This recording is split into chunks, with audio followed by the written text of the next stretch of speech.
Senator Wyden. Thank you, Mr. Chairman. Let me begin, if I might, with you, Director Tenet. I have been digging into the process for how intelligence documents become classified. And I'm increasingly concerned that the CIA and other agencies are designating too many documents as classified and, in effect, out of reach of the public. Now, my concern has really been heightened by the fact that after 9/11, the President of the United States, and correctly, in my view, has been urging the public to help win the war on terrorism, to get involved and contribute and assist in any way. But that's going to be pretty hard to do when key information is kept from the public that would let them, in effect, pick up on the suggestion the President makes. And what I'd like to do is get your sense, particularly with respect to threat analysis. And threat analysis, my understanding, is generally classified as secret or even higher. Now, with threat analysis, there's a substantial amount of analysis that, in effect, reviews terrorist tactics and procedures in a pretty general sort of way. The information could help the public, for example, know what the terrorists have done in the past, what they may be considering in the future, but it isn't going to compromise a sensitive, ongoing operation by providing excessive detail about a specific threat. So my sense is that if we got away from this process of overclassification and provided this information to the public, we could do more of what the President of the United States is suggesting and act in the public interest. So my question to you is, why can't more of the terrorist threat analysis, the kind of information I'm talking about, be declassified and shared with the public? Well, sir, I think you missed my statement earlier in my long statement. I said a couple of things. One, it's very clear we have to move information to a whole different set of customers in the context they need to receive it in. I'm talking about police chiefs, other people who fall outside of the intelligence community.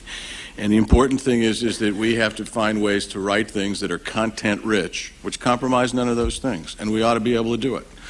Because otherwise I think we can isolate all this information. And today, you know, when Governor Ridge or anybody speaks, we do that for him, but it's very clear that the information that we possess or that the FBI possesses has to go out, certainly, to the lowest denominator in the country working the problem, police chiefs, governors, mayors, others, the public, and we're committed to trying to do that. I mean, there's nothing, you know, when the fate of the country's at stake, we have to do a better job of moving to that customer base, the way we take care of the military or the State Department or others. We have to figure out a way to do that. Will more terrorist threat analysis be declassified? I mean, I continually hear about how we're going to make changes and we're going to look down the road at this and that, but I don't see anything actually happening. I'm asking you about a specific area that I think could be declassified in a very specific way. So if you would respond to that, can we expect to see a change in classification policy with respect to terrorist threat analysis? Sir, we will do our best. Yes, we're working with Homeland Security, and I'm committed to trying to do this.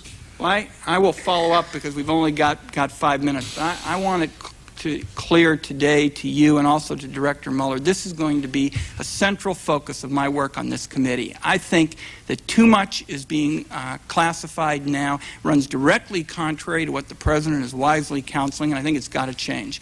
The only other point I wanted to make, and I know time is short, is Director Tenet, as you know, I and others have been working on putting a terrorist identification classification system into the intelligence authorization with Senator Shelby's support and Chairman Graham's support. I think we're going to be able to do it. It would stand in sharp contrast to the State Department's tip-off system, which really only gives limited information to a limited number of federal customers and really doesn't even get to the state and local people.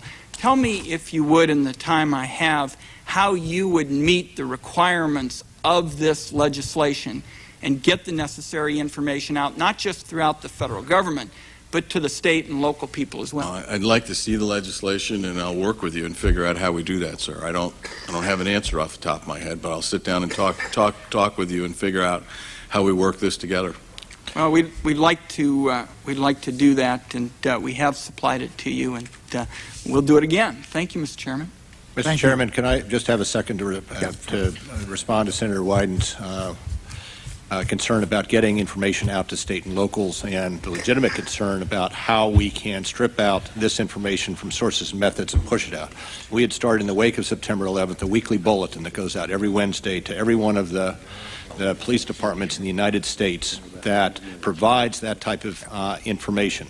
It probably needs to be expanded on, but it does provide the information that the police officers need on the beat as to what tactics, what they should look for in terms of what terrorists are doing. And I'd be happy to provide you the series of bulletins that we put out over the last several months.